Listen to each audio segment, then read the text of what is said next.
दोस्तों नमस्कार, ये है मार्गदर्शन फॉर सिविल सर्विसेज। मैं अनुराग चौधरी। दोस्तों आज की वीडियो में प्रस्तुत है उत्तर प्रदेश परीक्षा नियामक प्राधिकारी प्रयागराज द्वारा आयोजित जूनियर हाई स्कूल प्रधानाध्यापक और सहायक अध्यापक भर्ती परीक्षा के लिए महत्वपूर्ण सामाजिक अध्ययन यानी सोशल स्टडीज का 100 प्रश्नों का सेट, जो आपके आगामी परीक्षाओं के लिए बहुत ही उपयोगी तथा महत्वपूर्ण है। तो आइए सॉल्व करते हैं आज का practice set. Junior high school अध्यापक भर्ती परीक्षा के लिए सामाजिक अध्ययन का प्रैक्टिस सेट संख्या 6। दोस्तों आज के प्रैक्टिस सेट का जो पहला प्रश्न है देखते हैं। बहुत ही महत्वपूर्ण प्रश्न है। आपसे पूछा गया है दोस्तों कि निम्नलिखित में से कौन अंतरिम सरकार का सदस्य नहीं था।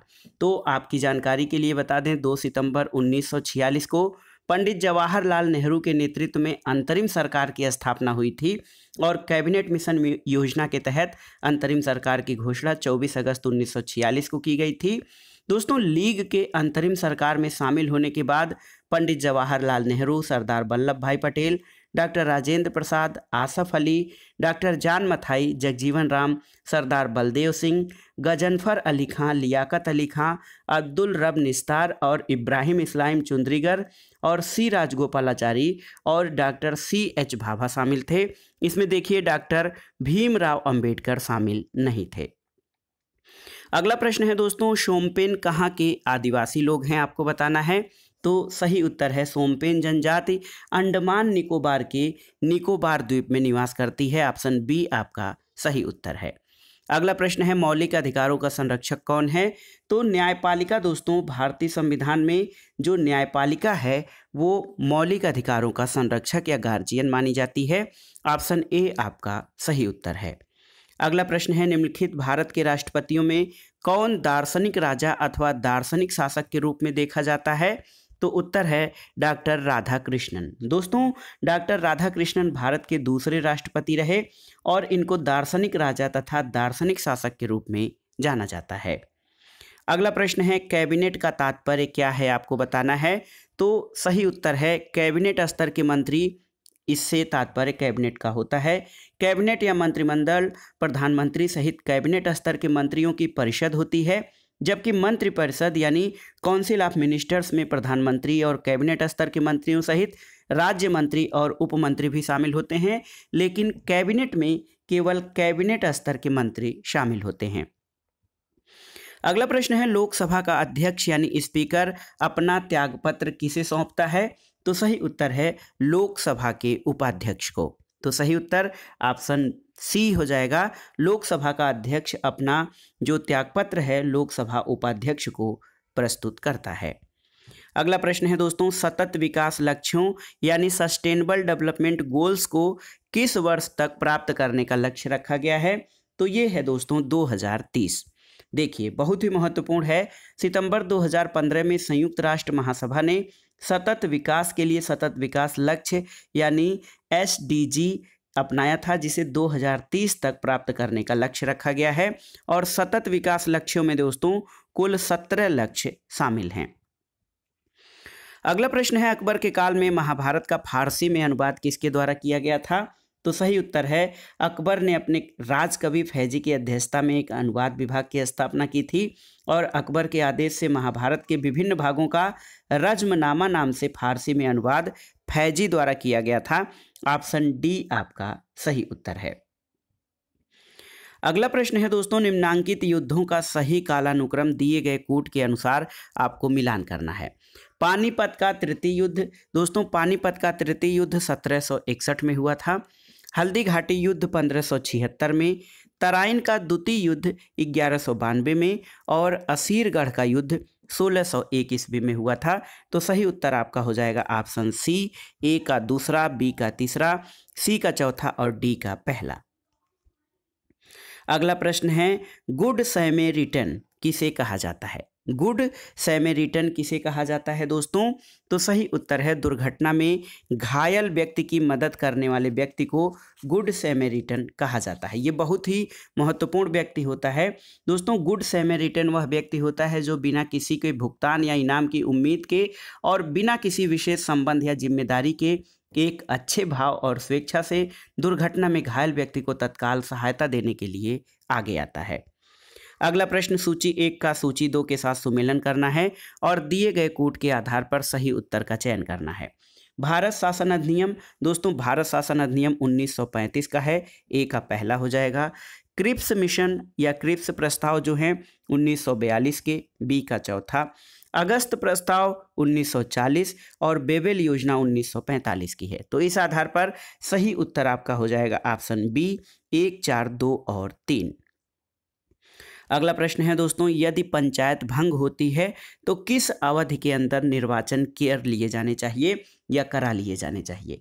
तो दोस्तों 73वें संविधान संशोधन अधिनियम के द्वारा ये व्यवस्था की गई है दोस्तों कि यदि पंचायत भंग होती है तो 6 माह के अंदर निर्वाचन करा लिए जाने चाहिए। अगला प्रश्न है, यदि पंचायत और छावनी बोर्ड के मध्य विवाद हो तो अंतिम निर्णय कौन लेगा, आपको बताना है। सही उत्तर है दोस्तों, अंतिम निर्णय राज्य सरकार केंद्र सरकार के अनुमोदन के अधीन लेगी। तो यहाँ पर देखिए बहुत ही महत्वपूर्ण है, यदि पंचायत और छावनी बोर्ड के मध्य विवाद होगा तो अंतिम निर्णय राज्य सरकार केंद्र सरकार के अनुमोदन के अधीन करेगी। ऑप्शन सी आपका सही उत्तर है। अगला प्रश्न है, टाइटन किस ग्रह का उपग्रह है। तो आप सभी जानते हैं टाइटन शनि ग्रह का उपग्रह है। अगला प्रश्न है दोस्तों, जब कोई व्यक्ति ध्रुवीय क्षेत्र से भूमध्य रेखा की ओर आता है तो क्या दिखता है। तो सही उत्तर है, जब कोई व्यक्ति ध्रुवीय क्षेत्र से भूमध्य रेखा की ओर आता है तो पादपों और पशुओं की भिन्नता बढ़ती है। और आप जानते हैं विषुवत रेखा से ध्रुवों की ओर पादपों और पशुओं की भिन्नता में कमी आती है, जबकि कोई व्यक्ति यदि ध्रुवीय क्षेत्र से भूमध्य रेखा या विषुवत रेखा की ओर आता है तो वहाँ पर पादपों और पशुओं की भिन्नता बढ़ती है। अगला प्रश्न भूगोल से है कि सेशेल्स कहाँ पर स्थित है। दोस्तों सेशेल्स हिंद महासागर में स्थित है। सेशेल्स हिंद महासागर का एक द्वीपीय देश है, इसकी राजधानी विक्टोरिया है। अगला प्रश्न है, कोंकण तट किसके बीच फैला हुआ है। तो सही उत्तर है गोवा और दमन। देखिए दोस्तों कोंकण तट महाराष्ट्र के रायगढ़ जिले से बंगलुरु तक विस्तृत है और इसे दमन से गोवा तक भी फैला हुआ माना जाता है। गोवा से कुमारी अंतरीप तक का तट जो है वो मालाबार तट के नाम से जाना जाता है और केंद्र शासित प्रदेश दमन और दीव में दमन क्षेत्र गुजरात और महाराष्ट्र प्रदेश की सीमा के तटीय क्षेत्र में स्थित है और दीव है ये गुजरात के सौराष्ट्र क्षेत्र में सोमनाथ के पास स्थित है। तो देखिए सही उत्तर है कोंकण तट गोवा और दमन के बीच फैला हुआ है। अगला प्रश्न है, दक्षिण भारत की सबसे ऊंची चोटी कौन सी है। तो सबसे ऊंची चोटी दक्षिण भारत की अनाईमुड़ी है और इसकी ऊंचाई 2695 मीटर है।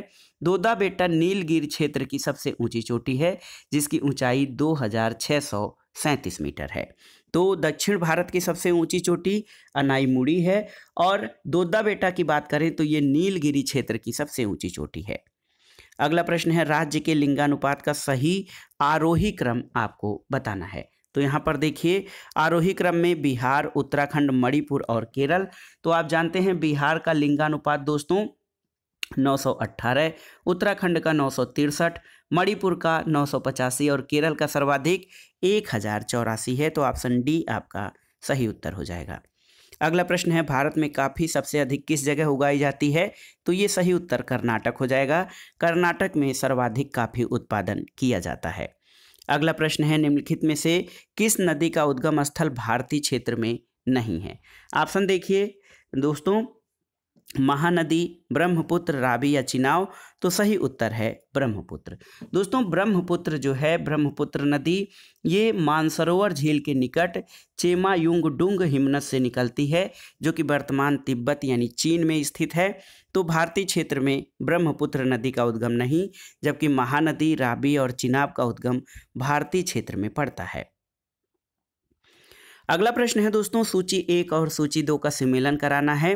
हीराकुंड बांध ये महानदी पर स्थित है ओडिशा में। थीन बांध ये दोस्तों रावी नदी पर स्थित है। सलाल परियोजना दोस्तों, सलाल परियोजना जो है चिनाब पर स्थित है और पोंग बांध आपका ब्यास नदी पर स्थित है। तो हीराकुंड महानदी, थीन बांध रावी नदी, सलाल परियोजना चिनाब पर और पोंग बांध ब्यास नदी पर निर्मित है। तो सही उत्तर क्या हो जाएगा। सही उत्तर आपका हो जाएगा ऑप्शन डी 4, 3, 2 और 1। अगला प्रश्न है दोस्तों, ओजोन छिद्र या ओजोन परत क्षरण का कारण क्या है। तो सबसे महत्वपूर्ण कारण ओजोन क्षरण या छिद्र का क्लोरोफ्लोरोकार्बन है, जिसको शॉर्ट में CFC भी कहा जाता है। अगला प्रश्न है दोस्तों, मानव की कौन सी क्रिया जलवायु से सर्वाधिक प्रभावित होती है? यहाँ पर देखिए, मत्स्य उद्योग, खनन, निर्माण या कृषि। तो सही उत्तर है कृषि। दोस्तों, कृषि जो है ये ऐसी मानवीय क्रिया है जो जलवायु से सर्वाधिक प्रभावित होती है। अगला प्रश्न है दोस्तों, हम हमेशा चंद्रमा की एक ही सतह को देखते हैं, ऐसा क्यों है? क्योंकि यह अपने अक्ष पर घूमने और पृथ्वी के चारों ओर परिक्रमा करने में समान समय लेता है, तो इसीलिए हम हमेशा चंद्रमा की एक ही सतह को देखते हैं। दोस्तों, पृथ्वी के गुरुत्वाकर्षण के प्रभाव के कारण चंद्रमा की अपने अक्ष पर और पृथ्वी के चारों ओर घूमने की समयावधियां लगभग समान हैं, इसलिए हम चंद्रमा की केवल एक ही सतह को देखते हैं। अगला प्रश्न है, निम्नलिखित में से कौन सी कार्बनिक चट्टान है? ऑप्शन है आपके संगमरमर, कोयला, ग्रेनाइट या स्लेट। तो सही उत्तर है कोयला। दोस्तों, कोयला जो है ये कार्बनिक चट्टान है जो अवसादी शैलों के अंतर्गत आती है। अगला प्रश्न है, भूपटटी में निम्नलिखित में से किसकी सर्वाधिक प्रचुरता पाई जाती है? ऑप्शन है आपके कार्बन, लोहा, सिलिका या कैल्शियम। तो सही उत्तर है भूपटटी में सिलिका की सर्वाधिक मात्रा पाई जाती है। दोस्तों, एक तो सबसे अधिक महत्वपूर्ण है, भूपर्पटी में ऑक्सीजन की मात्रा सर्वाधिक है, लेकिन ऑक्सीजन नहीं है, तो इसलिए सिलिका जो है ये महत्वपूर्ण है। ऑक्सीजन के बाद भूपर्पटी में सिलिका, उसके बाद एल्यूमिनियम, फिर लोहा, कैल्शियम, सोडियम इत्यादि तत्व पाए जाते हैं। अगला प्रश्न है, निम्नलिखित में से 3 एक प्रकार के हैं और चौथा भिन्न है, उसका चयन कीजिए। यहाँ पर देखिए, एनिसी, मिशिगन, डेन्यूब और मैकेंजी। तो दोस्तों, एनिसी, डेन्यूब और मैकेंजी ये नदियां हैं, जबकि मिशिगन झील है, तो इसलिए ऑप्शन बी आपका अलग हो जाएगा। मिशिगन झील, मिशिगन नदी भी है, लेकिन प्रश्न के प्रारूप को देखते हुए इसकी व्याख्या जब आप देखेंगे तो एनिसी नदी रूस में, डेन्यूब नदी यूरोप में प्रवाहित होती है और मैकेंजी नदी कनाडा में बहती है।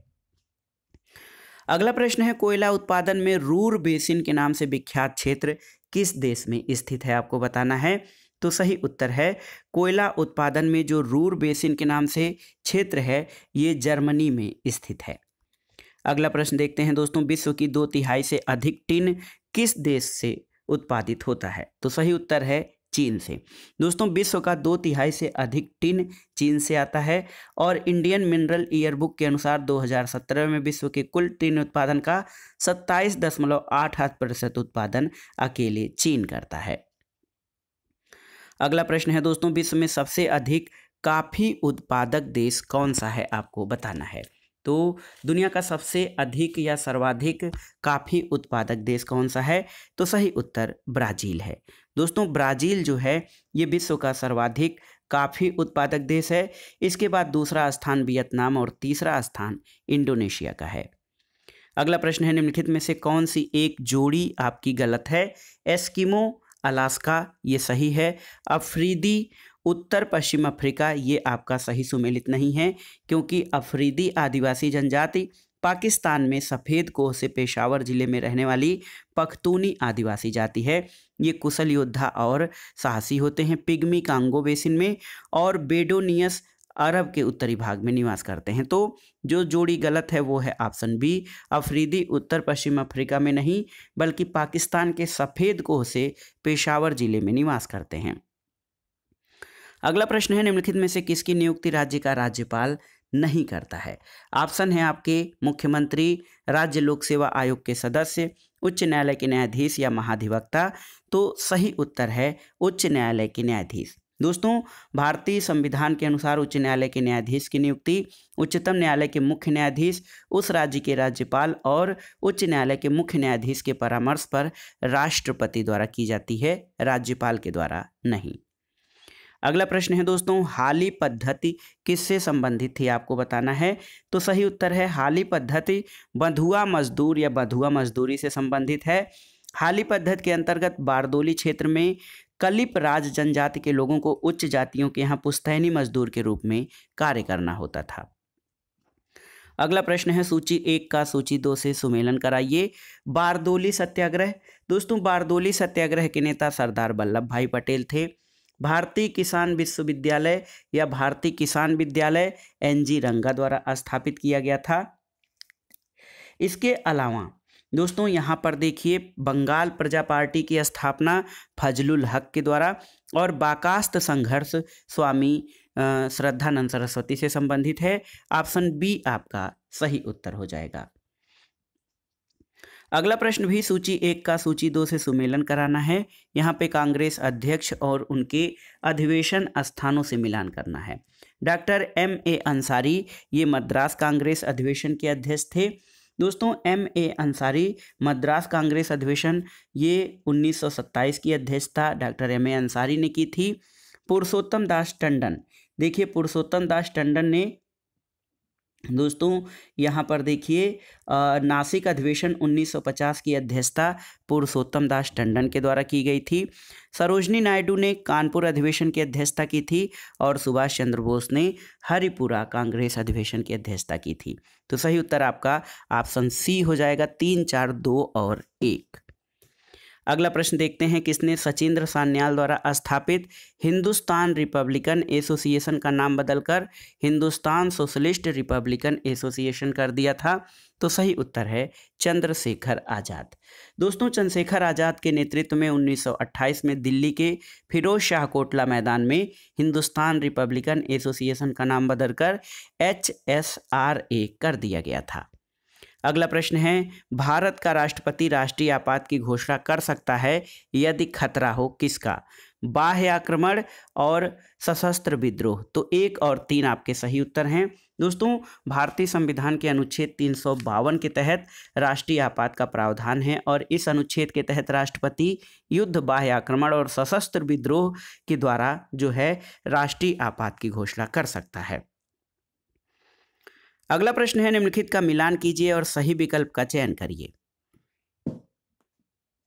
देखिए पंपास जो है ये घास के मैदान अर्जेंटीना में पाए जाते हैं। कंपास ब्राजील में, प्रेयरीज दोस्तों उत्तरी अमेरिका में, वेल्ड जो है वेल्ड ये आपके दक्षिण अफ्रीका में और डाउन्स ऑस्ट्रेलिया में पाए जाते हैं। तो ये बहुत ही महत्वपूर्ण आपका सुमेलन हो गया। ऑप्शन बी इस आधार पर सही हो जाएगा। 1, 5, 4, 3 और 2 ऑप्शन बी इस विकल्प में आपका सही है। अगला प्रश्न है दोस्तों, स्वतंत्रता को किस प्रकार सीमित किया जा सकता है? शासन द्वारा, विधि द्वारा, प्राधिकार द्वारा या समानता द्वारा? तो उत्तर है विधि द्वारा स्वतंत्रता को सीमित किया जा सकता है। अगला प्रश्न है, डेमोक्रेसी शब्द किस भाषा से लिया गया है? डेमोक्रेसी शब्द दोस्तों ग्रीक भाषा के डेमोस और क्रेटिया से लिया गया है, जिसका अर्थ होता है जनता का शासन। अगला प्रश्न है, राष्ट्रीय विनिर्माण नीति भारत सरकार द्वारा कब आरंभ की गई थी? आपको बताना है। तो सही उत्तर है राष्ट्रीय विनिर्माण नीति 2011 में आरंभ की गई थी। दोस्तों राष्ट्रीय विनिर्माण नीति 4 नवंबर 2011 को वाणिज्य और उद्योग मंत्रालय द्वारा अधिसूचित की गई थी। अगला प्रश्न है, हाल के वर्षों में संघीय सरकार के बजट का व्यय का सबसे बड़ा मद कौन सा रहा है? आपको बताना है। तो सही उत्तर है बजट में व्यय का सबसे बड़ा मद हाल के वर्षों में ब्याज की अदायगी रही है। ऑप्शन बी आपका सही उत्तर हो जाएगा। अगला प्रश्न है, निम्नलिखित में से कौन सा भारतीय कृषि की निम्न उत्पादकता का कारण नहीं है? देखिए जनसंख्या का दबाव, प्रच्छन्न बेरोजगारी, सहकारी कृषि और भूजोत का छोटा आकार। तो सही उत्तर है सहकारी कृषि दोस्तों भारतीय कृषि की निम्न उत्पादकता का कारण नहीं है, जबकि जनसंख्या का दबाव, प्रच्छन्न बेरोजगारी और भूजोत का छोटा आकार ये सभी दोस्तों कृषि की निम्न उत्पादकता के कारण हैं। अगला प्रश्न भूगोल से है, निफे शब्द किससे संबंधित है? तो सही उत्तर है पृथ्वी के कोर से। दोस्तों निफे जो होता है ये NiFe से बना है। निफे का अर्थ होता है निकिल और फेरस। तो पृथ्वी की परपटी की निचली परत जो कोर है ये निकिल और फेरस से बना हुआ है, इसलिए ऑप्शन बी आपका सही उत्तर हो जाएगा। अगला प्रश्न है, ग्रीनविच पर समय मध्याह्न 12 बजे है। 50 डिग्री पूर्वी देशांतर पर स्थित एक जगह पर समय क्या होगा? आपको बताना है। तो आप जानते हैं दोस्तों कि 1 डिग्री देशांतर पार करने में 2 स्थानों के बीच के समय में 4 मिनट का अंतर आता है, इसलिए 50 डिग्री पूर्वी देशांतर पर ये 200 मिनट होगा, 3 घंटा 20 मिनट। तो पूर्वी देशांतर है, इसलिए समय जो है वो सायं 3:20 पर होगा। ऑप्शन बी आपका सही उत्तर है। अगला प्रश्न सूची 1 का सूची 2 से सुमेलन करना है। यहाँ पर देखिए दोस्तों, सूची 1 में राजकोषीय घाटा है, तो राजकोषीय घाटा ये हो जाएगा आपका 3। ऋणादानों को घटाकर कुल प्राप्तियों की तुलना में कुल व्यय की अधिकता, ये राजकोषीय घाटा कहलाता है। बजटीय घाटा कुल प्राप्तियों की तुलना में कुल व्यय की अधिकता। राजस्व घाटा क्या है? तो दोस्तों राजस्व घाटा राजस्व प्राप्तियों की तुलना में राजस्व व्यय की अधिकता। और प्राथमिक घाटा जो होता है ये ऋणादानों और ब्याज अदायगियों को घटाकर कुल प्राप्तियों की तुलना में कुल व्यय की अधिकता होता है। तो इस प्रश्न का उत्तर आप देख लीजिएगा, ऑप्शन ए हो जाएगा। ए का 3, बी का पहला, सी का दूसरा और डी का चौथा। अगला प्रश्न आसान सा प्रश्न है, स्वेज नहर किसको जोड़ती है? तो सही उत्तर है भूमध्य सागर और लाल सागर को। दोस्तों स्वेज नहर भूमध्य सागर को लाल सागर से जोड़ती है और ये दुनिया की सबसे बड़ी पोतवाहक जो है नहर है। अगला प्रश्न है, निम्नलिखित युग्मों में से कौन सा सही है? देखिए यहाँ पर बोन डेन्यूब गलत है, बगदाद टिग्रिस सही है, रोम सियने गलत है, पेरिस टाइबर सही है गलत है। तो यहाँ पर सही आपको बताना था, बोन जो है राइन नदी के तट पर है, बगदाद टिग्रिस नदी के तट पर, रोम टाइबर नदी के तट पर और पेरिस ये सीन नदी के तट पर स्थित है। अगला प्रश्न है अर्थव्यवस्था से, वह विदेशी मुद्रा जिसमें त्वरित प्रवास की प्रवृत्ति होती है उसे क्या कहा जाता है? तो उसको दोस्तों गर्म मुद्रा कहा जाता है, हॉट मनी, ऐसी विदेशी मुद्रा जिसमें त्वरित प्रवास की प्रवृत्ति होती है। अगला प्रश्न है, निम्नलिखित में से कौन सी संधि को बुक्स फॉर ब्लाइंड संधि कहा जाता है? तो सही उत्तर है दोस्तों मराकेश संधि। देखिए मराकेश संधि को बुक्स फॉर ब्लाइंड संधि भी कहा जाता है। ये नेत्रहीन व्यक्तियों के लिए प्रकाशित साहित्य के उपयोग को सुसाध्य बनाती है। तो सही उत्तर आपका हो जाएगा मराकेश संधि, इसको बुक ऑफ ब्लाइंड भी कहा जाता है। अगला प्रश्न है दोस्तों, चाबहार बंदरगाह कहाँ पर स्थित है? तो इसमें ऑप्शन बताने की आवश्यकता नहीं है। चाबहार बंदरगाह ये ईरान में स्थित है और मई 2016 में भारत, ईरान और अफगानिस्तान के मध्य एक त्रिपक्षीय समझौते के तहत इसे क्षेत्रीय परिवहन के लिए क्षेत्रीय हब के रूप में जो है यूज किया जा रहा है। चाबहार बंदरगाह ईरान में स्थित है। अगला प्रश्न है, निम्नलिखित में से देश का प्रथम CDS यानी चीफ ऑफ डिफेंस स्टाफ किसे नियुक्त किया गया है? तो जनरल बिपिन सिंह रावत। दोस्तों जनरल बिपिन सिंह रावत को सरकार ने चीफ ऑफ डिफेंस स्टाफ के रूप में नियुक्त किया गया है। CDS सेना से संबंधित मामलों पर सरकार के लिए एक सूत्री सलाहकार होगा। अगला प्रश्न है, निम्नलिखित में से कौन सा एक भारत में बाघ संरक्षित परियोजना के अंतर्गत नहीं है? तो यहाँ पर देखिए दुधवा, चिल्का, कान्हा और मानस। तो सही उत्तर है चिल्का जो है दोस्तों बाघ संरक्षित परियोजना के अंतर्गत नहीं है। दुधवा ये यूपी में है, कान्हा मध्य प्रदेश और मानस असम में स्थित है जो कि सब बाघ संरक्षित क्षेत्र हैं। चिल्का झील उड़ीसा में स्थित है। अगला प्रश्न है, निम्नलिखित में से कौन सा भारत में स्थापित प्रथम राष्ट्रीय उद्यान है? सही उत्तर है दुधवा। दोस्तों भारत में प्रथम राष्ट्रीय उद्यान की स्थापना 1936 में देखिए हैली नेशनल पार्क यानी जो है जिसको अब जिम कॉर्बेट नेशनल पार्क कहा जाता है, ऑप्शन बी आपका सही उत्तर हो जाएगा। जिम कॉर्बेट नेशनल पार्क ये भारत में स्थापित प्रथम नेशनल पार्क है। हैली राष्ट्रीय उद्यान के नाम से इसकी स्थापना 1936 में की गई थी। अगला प्रश्न है, भारत का वह कौन सा राज्य है जिसका वनाच्छादित क्षेत्रफल सर्वाधिक है? तो सही उत्तर है मध्य प्रदेश।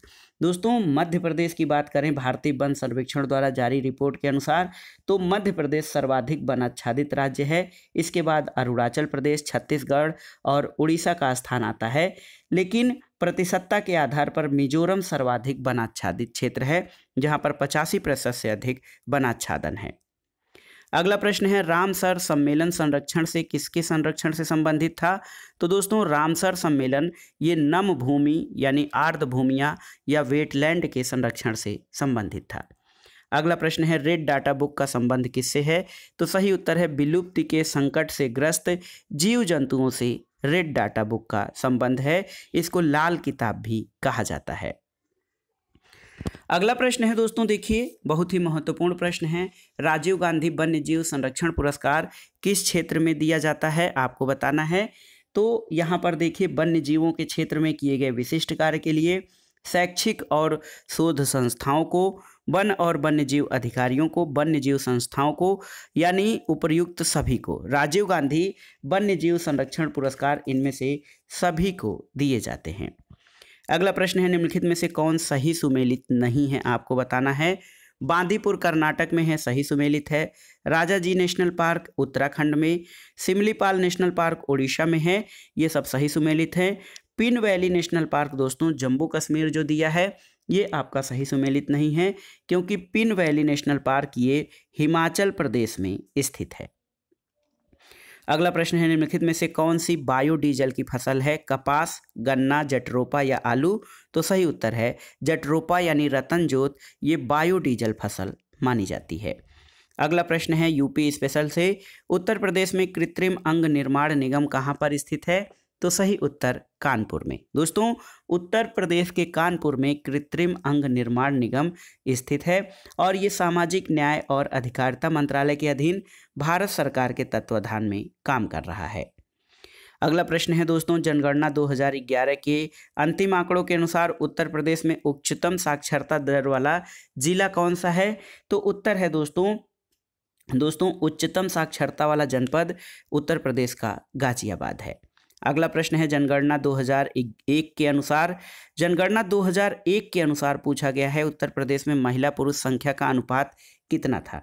तो दोस्तों जनगणना 2001 के अनुसार उत्तर प्रदेश में महिला और पुरुष का अनुपात 898 महिलाएं प्रति हजार पुरुष था, जबकि 2011 के अनुसार उत्तर प्रदेश में 912 महिलाएं प्रति हजार पुरुष है।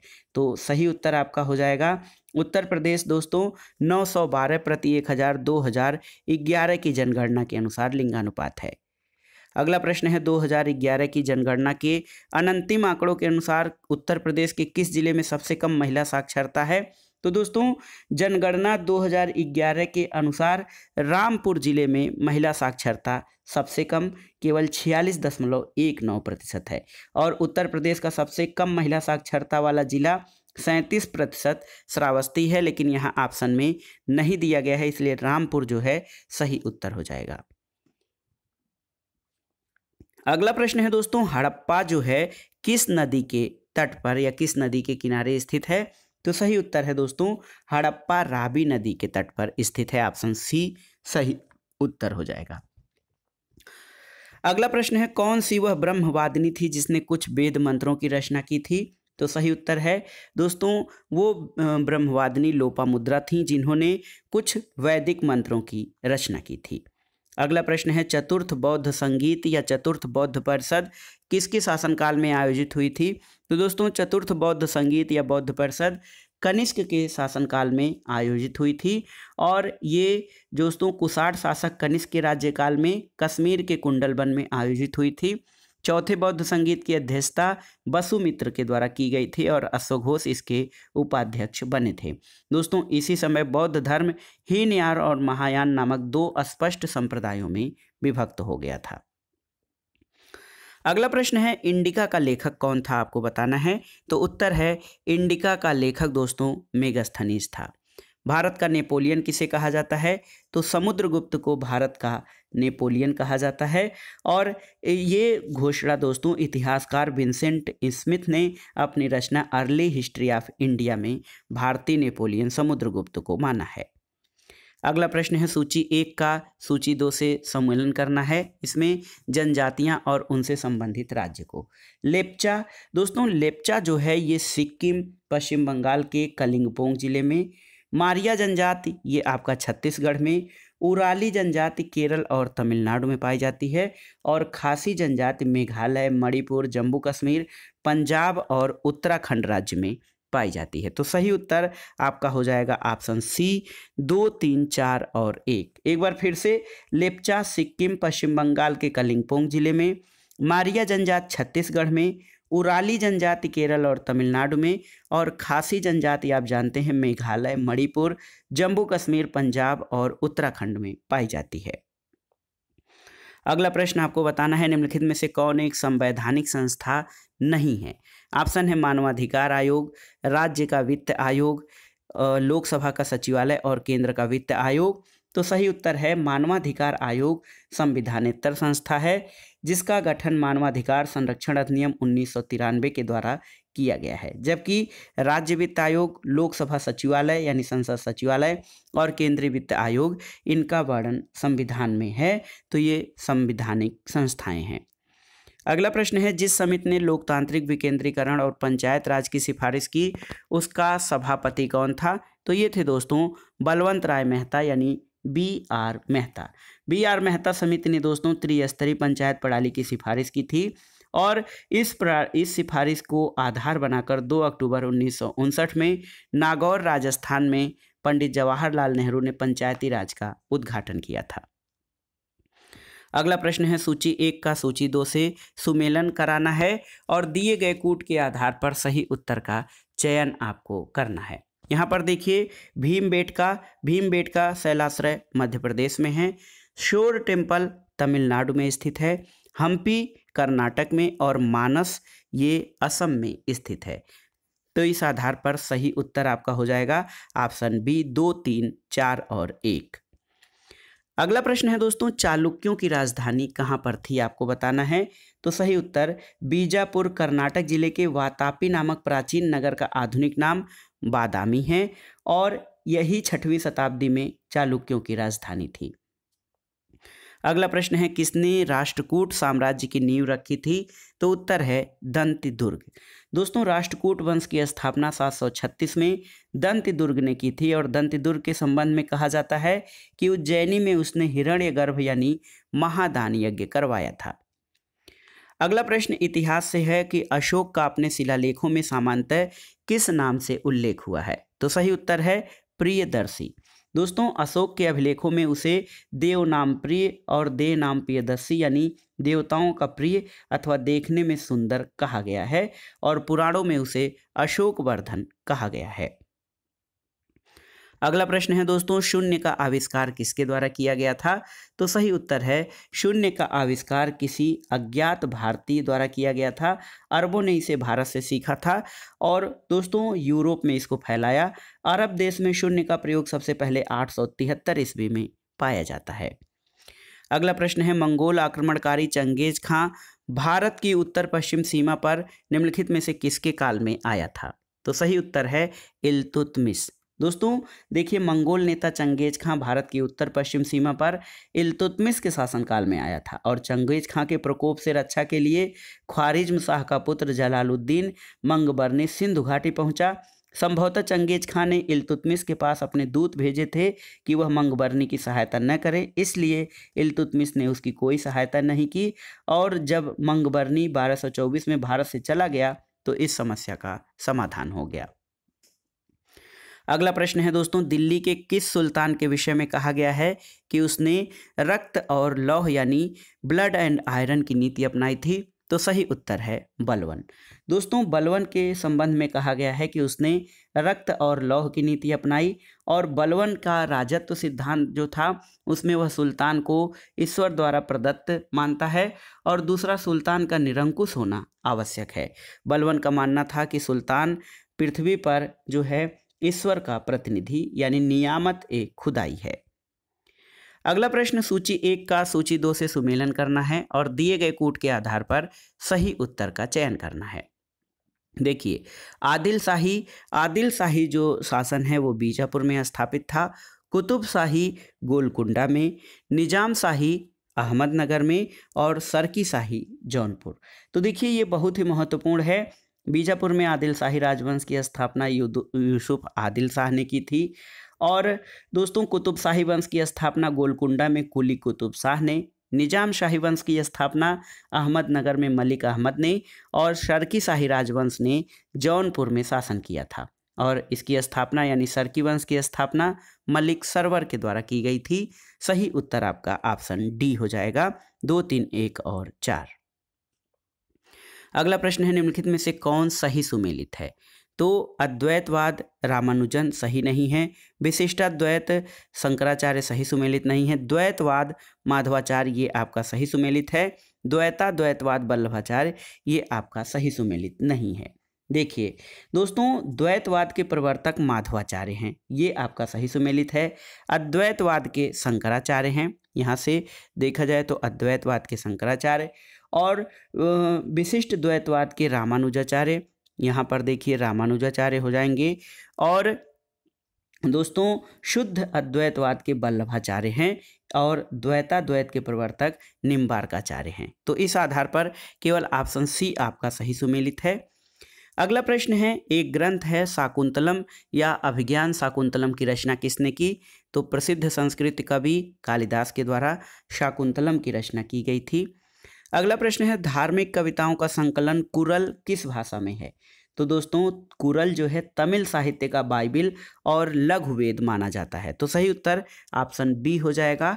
धार्मिक कविताओं का संकलन कुरल जो है वो तमिल भाषा में लिखा गया है, जिसको तमिल साहित्य का बाइबिल और लघुवेद माना जाता है। इसको मुप्पाल भी कहा जाता है। इसकी रचना कवि तिरुवल्लुर ने की थी। अगला प्रश्न है, निम्नलिखित में से किस सिख गुरु ने खालसा पंथ की स्थापना की थी? आपको बताना है। तो सही उत्तर है गुरु गोबिंद सिंह। दोस्तों खालसा पंथ की स्थापना अंतिम सिख 10वें गुरु गोबिंद सिंह ने 13 अप्रैल 1699 को बैसाखी के दिन आनंदपुर साहिब में किया था। अगला प्रश्न है, सिराजुद्दौला लॉर्ड क्लाइव के द्वारा परास्त हुआ था किस युद्ध में? तो सही उत्तर है प्लासी के युद्ध में। दोस्तों भारत में ब्रिटिश प्रभुत्व का प्रारंभ प्लासी के युद्ध में हुआ था। 23 जून 1757 को रॉबर्ट क्लाइव के नेतृत्व में अंग्रेजों ने बंगाल में नवाब सिराजुद्दौला को प्लासी के युद्ध में पराजित किया था। अगला प्रश्न है, महाराजा रणजीत सिंह के राज्य की राजधानी क्या थी? तो सही उत्तर है दोस्तों रणजीत सिंह के राज्य की जो राजधानी थी वो आपका लाहौर था। ऑप्शन सी आपका सही उत्तर है। लाहौर जो है रणजीत सिंह के राज्य की राजधानी थी। अगला प्रश्न है, निम्नलिखित में से किसने बंगाल में द्वैध शासन प्रणाली को समाप्त किया था? तो उत्तर है द्वैध शासन प्रणाली को समाप्त करने वाला दोस्तों वारेन हेस्टिंग्स था। और वारेन हेस्टिंग्स के कार्यकाल 1772 में कोर्ट ऑफ डायरेक्टर्स ने दोहरी शासन प्रणाली को समाप्त करने का निर्णय लिया था। अगला प्रश्न देखते हैं, सूची 1 का सूची 2 से सुमेलन कराना है और दिए गए कोड के आधार पर सही उत्तर का चयन करना है आपको।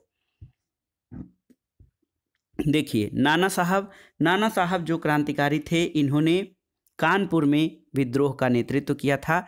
नवाब हामिद अली खान ने दोस्तों इन्होंने दिल्ली में, इसके अलावा मौलवी अहमदुल्ला, इन्होंने दोस्तों मौलवी अहमदुल्ला ने लखनऊ में, और मनीराम दीवान ने असम में जो है अपने जो स्वतंत्रता संग्राम था उसका नेतृत्व किया था। ऑप्शन डी आपका सही उत्तर हो जाएगा। अगला प्रश्न है, पिछड़े वर्गों का उत्थान किसका मुख्य कार्यक्रम था?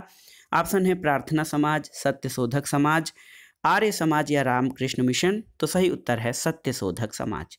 दोस्तों सत्यशोधक समाज की स्थापना 1873 में ज्योतिबा फूले के द्वारा की गई थी और ये आंदोलन दलितों और निम्न जातियों के लोगों के कल्याण के लिए चलाया गया था। अगला प्रश्न है, शारदा अधिनियम के अंतर्गत लड़कियों और लड़कों के विवाह की न्यूनतम आयु कितनी रखी गई थी? तो उत्तर है लड़कियों की आयु 14 और लड़कों की आयु न्यूनतम 18 वर्ष रखी गई थी। 1929 में अजमेर निवासी और न्यायाधीश डॉक्टर हरविलास शारदा के प्रयत्नों से बाल विवाह निषेध कानून बन पाया और उन्हीं के नाम पे इसे शारदा अधिनियम या शारदा एक्ट कहा गया। इसमें लड़कियों के विवाह की न्यूनतम सीमा 14 वर्ष और लड़कों की 18 वर्ष निर्धारित की गई थी। अगला प्रश्न है दोस्तों, कैबिनेट मिशन योजना के संबंध में कौन सा सही नहीं है? तो इसमें देखिए कैबिनेट मिशन में कौन सा सही नहीं है? प्रांतीय समूहीकरण सही है, भारतीय सदस्यों वाला अंतरिम मंत्रिमंडल भी सही है, पाकिस्तान की स्वीकृति सही नहीं है, संविधान निर्माण का अधिकार सही है। तो दोस्तों कैबिनेट मिशन ने दोस्तों ये मुस्लिम लीग के पाकिस्तान की मांग को ठुकरा दी थी, इसलिए कैबिनेट मिशन योजना के बारे में ऑप्शन सी आपका सही उत्तर नहीं है, अन्य विकल्प सही हैं। अगला प्रश्न है, निम्नलिखित में से कौन सा एक युग्म सुमेलित है? कौन एक युग्म सुमेलित है? तो यहाँ पर देखिए, फ्रैंक मोरस जवाहरलाल नेहरू की बायोग्राफी, ये आपका सही सुमेलित है। इसके अलावा Jawaharlal Nehru a biography Frank Robert Morris द्वारा लिखी गई है। The life of Mahatma Gandhi, ये दोस्तों the life of Mahatma Gandhi Louis Fischer द्वारा लिखी गई है। इसके अलावा India from Curzon to Nehru, India from Curzon to Nehru Durgadas की रचना है। और दोस्तों इंडिया डिवाइडेड, इंडिया डिवाइडेड ये अबुल कलाम आज़ाद की नहीं बल्कि डॉक्टर राजेंद्र प्रसाद द्वारा लिखी गई है। तो सही उत्तर option C Frank Morris Jawaharlal Nehru a biography, यही केवल सही सुमेलित है, अन्य विकल्प सही सुमेलित नहीं है। अगला प्रश्न है, इंडियन वार ऑफ इंडिपेंडेंस 1857 के लेखक कौन हैं? तो उत्तर है दोस्तों the Indian war of independence 1857 VD. Savarkar. VD. Savarkar दोस्तों 1857 की क्रांति को प्रथम स्वतंत्रता संग्राम की संज्ञा इन्होंने दी थी, वी.डी. सावरकर ने। अगला प्रश्न है, भारत के सर्वोच्च न्यायालय ने संविधान के आधारभूत ढांचे के सिद्धांत को कब स्पष्ट किया था? तो उत्तर है केशवानंद भारतीवाद 1973 में सर्वोच्च न्यायालय ने दोस्तों संविधान के आधारभूत ढांचे या मूलभूत ढांचे के सिद्धांत का प्रतिपादन किया था। अगला प्रश्न है, राज्य पुनर्गठन आयोग ने 1 नवंबर 1956 को कितने राज्य और कितने संघ राज्य बनाए थे? तो उत्तर है 14 राज्य और 6 संघ राज्य। देखिए, स्वतंत्रता के बाद नए राज्यों के निर्माण के लिए फजल अली की अध्यक्षता में राज्य पुनर्गठन आयोग का निर्माण हुआ था, जिसमें 14 राज्य और 6 केंद्र शासित प्रदेश स्थापित किए गए थे। तो इसके अलावा दोस्तों आंध्र प्रदेश स्वतंत्रता के बाद भाषा के आधार पर गठित होने वाला पहला राज्य है, जो कि 1 अक्टूबर 1953 को आंध्र प्रदेश का गठन हुआ था।